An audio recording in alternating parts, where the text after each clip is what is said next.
Il y a 5 ans, c'était déjà un record. Plus de 150 femmes entraient dans l'hémicycle.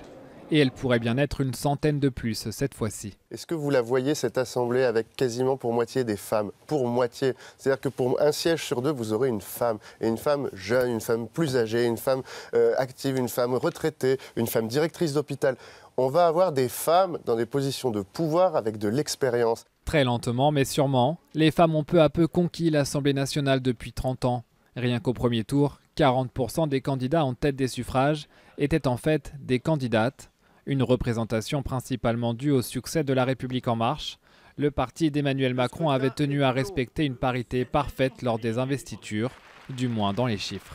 Il y a des rôles importants, celui qui sera le président de l'Assemblée nationale, ceux qui seront les présidents des groupes parlementaires, ceux qui seront les présidents des commissions, ceux que l'on appelle les questeurs et qui ont des missions également très importantes. Donc il faudra veiller de ce point de vue à ce que la répartition des postes soit aussi le reflet de cette progression vers la parité.